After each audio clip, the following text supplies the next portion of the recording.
दोस्तों, स्वागत है आपका पैराडाइज एजुकेटर चैनल में।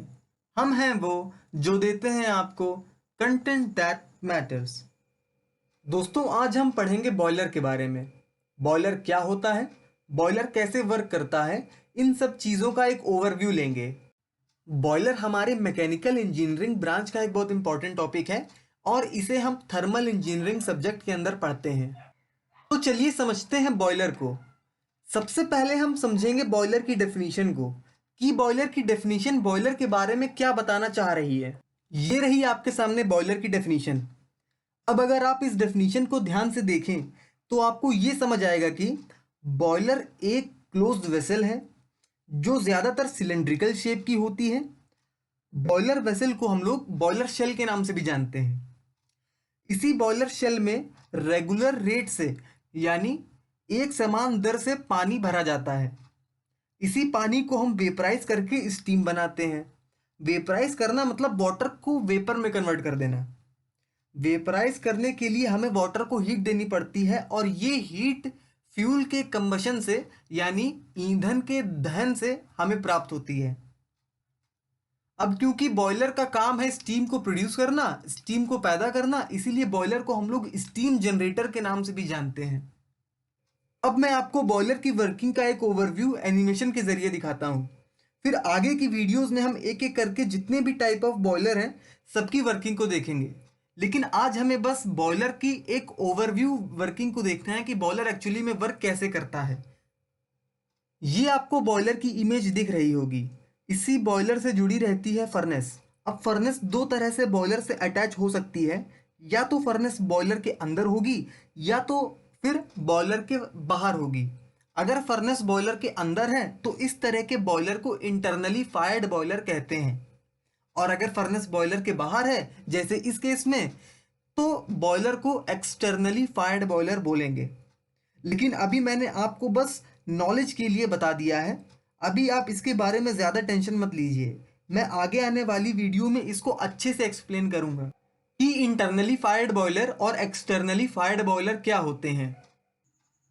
अब बॉयलर से पाइप के जरिए टरबाइन जुड़ी होती है।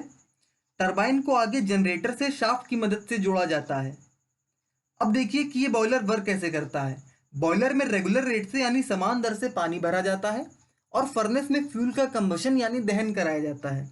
जब फ्यूल का कंबशन होता है तो फ्यूल से जो गैसेस निकलती हैं उन्हें हम फ्लू गैसेस कहते हैं। ये फ्लू गैसेस वाटर को वेपराइज कराती हैं और फिर वाटर को बॉयलर से निकाल के अब फिर वाटर को जो स्टीम बन चुका है उसे बॉयलर से निकालकर टरबाइन की ओर भेजा जाता है। स्टीम बहुत तेजी से टरबाइन की ओर भेजी जाती है तो ये टरबाइन की ब्लेड पर गिरती है और ब्लेड रोटेट करना शुरू कर देती है। अब आप इस एनिमेशन को देखिए और फिर समझिए।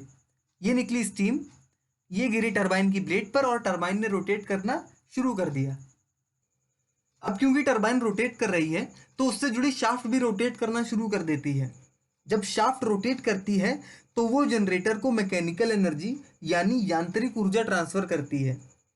इसी मैकेनिकल एनर्जी को जनरेटर यूज करता है, या हम ऐसा कह सकते हैं कि इसी मैकेनिकल एनर्जी को जनरेटर कन्वर्ट कर देता है इलेक्ट्रिकल एनर्जी में और हमें करंट मिलता है। तो ये थी एक ओवरव्यू ऑफ बॉयलर कि बॉयलर कैसे वर्क करता है। आइए अब देखते हैं कि बॉयलर के अंदर क्या वर्किंग होती है।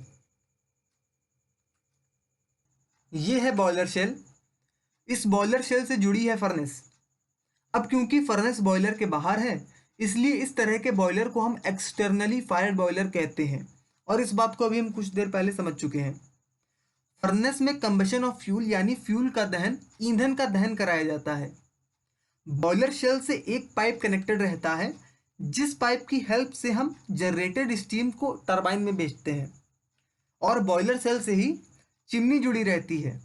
चिमनी का फंक्शन ये है कि चिमनी नेचुरल ड्रॉट प्रोड्यूस करती है जिससे हम फ्लू गैसेस को एटमॉस्फेयर में निकाल देते हैं। बॉयलर शेल के अंदर होती हैं ट्यूब्स। क्योंकि इन्हीं ट्यूब से फ्लू गैसेस गुजरती हैं इसीलिए इन ट्यूब्स को फायर ट्यूब्स कहा जाता है। साथ ही बॉयलर में वाटर भरा रहता है। अब आइए देखते हैं इसकी वर्किंग को। फर्नेस से निकलती हैं फ्लू गैसेस। फ्लू गैसेस वो गैस हैं जो फ्यूल यानी ईंधन के दहन से हमें प्राप्त होती हैं। ये फ्लू गैसेस ट्यूब्स के जरिए बॉयलर शेल में सर्कुलेट करती हैं और चिमनी से एटमॉस्फेयर में निकल जाती हैं। ये फ्लू गैसेस जब ट्यूब से गुजर रही होती हैं तब अपनी हीट वाटर को ट्रांसफर कर देती हैं, क्योंकि वाटर ट्यूब के कांटेक्ट में रहता है। हीट एब्जॉर्ब करने के बाद वाटर का टेम्परेचर बढ़ जाता है और वाटर वेपराइज होने लग जाता है। आप एनिमेशन में वाटर से स्टीम निकलते देख पा रहे होंगे। ये स्टीम पाइप से होकर टरबाइन में चली जाती है। ये थी पूरी वर्किंग बॉयलर की। मुझे उम्मीद है कि आपको ये वर्किंग बहुत अच्छी लगी होगी, समझ में आ गई होगी, क्योंकि मैंने बहुत मेहनत की है इस पूरे एनिमेशन को बनाने में। आप लोगों से एक रिक्वेस्ट है कि इस वीडियो को लाइक और शेयर ज़रूर कर दीजिएगा, और अगर आपने अभी तक हमारा चैनल सब्सक्राइब नहीं किया है तो ज़रूर से सब्सक्राइब कर दीजिएगा। अगली वीडियो मैं जल्द लेकर आऊँगा। तब तक के लिए नमस्कार। जय हिंद, जय भारत।